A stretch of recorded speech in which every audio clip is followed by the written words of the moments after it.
Assalamualaikum warahmatullahi wabarakatuh. Saya Muhammad Fajar Abdul Musih dari kelas Isu Strategi PAI Kontemporer kelas B akan membahas tentang kerusakan lingkungan yang terjadi di dunia, khususnya di Indonesia.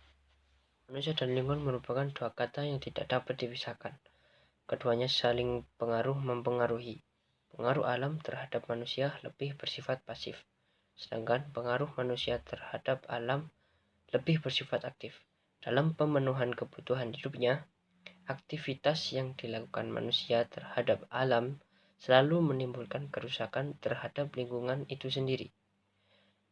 Menurut Undang-Undang Republik Indonesia tentang Perlindungan dan Pengelolaan Lingkungan Hidup Nomor 32 Tahun 2009 bahwa kerusakan lingkungan hidup adalah perubahan langsung dan atau tidak langsung terhadap sifat fisik, kimia, dan hayati lingkungan hidup yang melampaui kriteria baku kerusakan lingkungan hidup.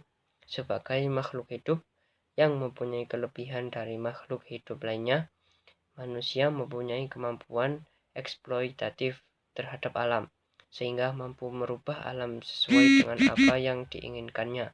Namun demikian, walaupun alam tidak memiliki kemampuan aktif eksploitasi tetap eksploitatif terhadap manusia, namun apa yang terjadi terhadap alam akan terasa pengaruhnya bagi kehidupan manusia.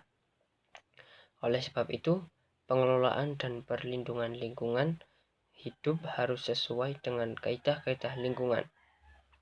Kesesuaian terhadap kaidah-kaidah lingkungan tersebut untuk menghindari timbulnya berbagai bencana lingkungan seperti pencemaran lingkungan, banjir, kerusakan hutan, kekeringan, sehingga dapat akibat pada krisis pangan yang berkepanjangan, krisis air, krisis energi, dan lain-lain. Lingkungan yang kita ketahui saat ini merupakan bagian dari ekosistem terkecil yang senantiasa memberi manfaat terhadap kehidupan manusia. Contoh, tumbuhnya sebatang pohon dapat mengurangi polusi udara, memurnikan sumber air, mengurangi kemungkinan banjir, membantu mengatur iklim dan menangkap dan menyimpan karbon, menyedia kayu untuk kebutuhan bangunan, tempat rekreasi, dan meningkatkan kualitas estetika landscape. Menurut Warta Kehati Juni-Juli 2000 bahwa tepatnya tahun 1972 di Stockholm, Swedia diselenggarakan konferensi PBB yang bertemakan lingkungan hidup. Walaupun sudah begitu lama dideklarasikan, kenyataannya kerusakan lingkungan masih terus terjadi di mana-mana, termasuk Indonesia. Kerusakan yang terjadi terdapat pada berbagai lingkungan atau ekosistem, sehingga akan mengganggu komponen-komponen yang menyusun suatu ekosistem seperti keanekaragaman varietas dan keanekaragaman jenis. Dengan demikian, hal tersebut akan berdampak pada kepunahan varietas atau jenis hayati di dalam suatu ekosistem. Jika dilihat dari ketergantungan manusia terhadap alam atau ekosistem, maka manusia yang sangat membutuhkan ekosistem tampak kurang bijak dalam memanfaatkan lingkungannya. Khusus untuk Indonesia, telah terjadi kerusakan lingkungan pada berbagai tempat dan tipe ekosistem. Menurut Irwan tahun 1992, dalam sidik Katili mengatakan bahwa setiap ekosistem memberikan respon terhadap suatu gangguan. Tanggapan ekosistem terhadap gangguan sesuai dengan daya lentingnya. Daya lenting merupakan sifat suatu ekosistem yang memberikan kemungkinan ekosistem tersebut dapat pulih kembali menuju ke arah keseimbangan semula sebelum terjadi gangguan. Melihat hal ini, dapat dikatakan bahwa suatu ekosistem yang terganggu memiliki kemungkinan untuk kembali pada keadaan semula. Hal ini tergantung pada besar kecilnya daya lenting yang dimiliki oleh ekosistem tersebut. Gangguan yang melebihi daya lenting suatu ekosistem akan menghasilkan dinamika yang mengarah pada terbentuknya kondisi ekosistem yang menyimpang dari ekosistem sebelumnya. Meskipun suatu ekosistem memiliki daya lenting yang besar, namun pada umumnya batas mekanisme keseimbangan dinamis atau homeostatisnya masih dapat ditembus oleh kegiatan manusia. Beberapa contoh kegiatan yang dilakukan oleh manusia terhadap alam seperti eksploitasi hutan alam atau deforestasi yang melebihi batas, gangguan bahan-bahan kimia yang berbahaya seperti merkuri atau oleh industri, asap kendaraan bermotor maupun asap pabrik yang telah melebihi ambang batas, dan berbagai aktivitas lainnya. Meningkatnya aktivitas manusia karena kebutuhan yang semakin lama semakin meningkat terhadap barang dan jasa dari alam, sehingga hal tersebut menyebabkan menurunnya kemampuan alam untuk menyediakan jasanya.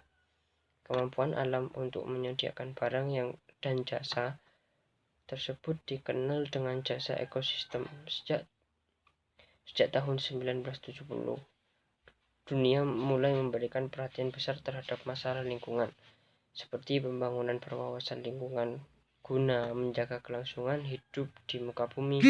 Namun, demikian sampai saat ini lingkungan hidup sebagai wahana bagi makhluk hidup khususnya manusia terus mengalami kerusakan.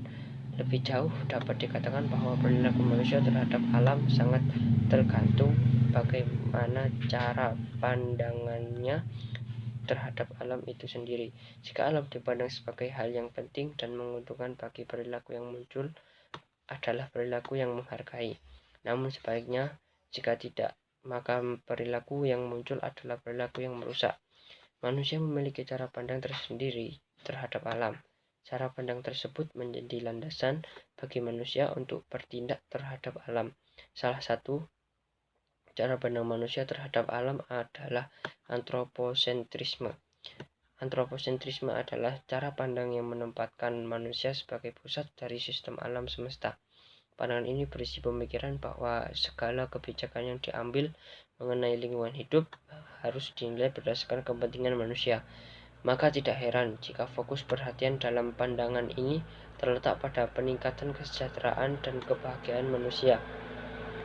Alam dilihat sebagai objek untuk pemenuhan kebutuhan dan kepentingan manusia, sehingga alam hanya dijadikan alat untuk pencapaian tujuan. Dengan cara pandang seperti di atas, maka banyak pendapat yang mengatakan bahwa antroposentrisme merupakan salah satu penyebab terjadinya krisis lingkungan hidup.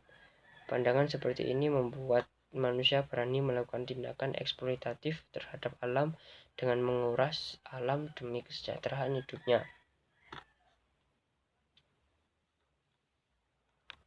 Demikian dari saya, kurang lebihnya mohon maaf. Wabillahi taufiq wal hidayah, wal inayah. Wassalamualaikum warahmatullahi wabarakatuh.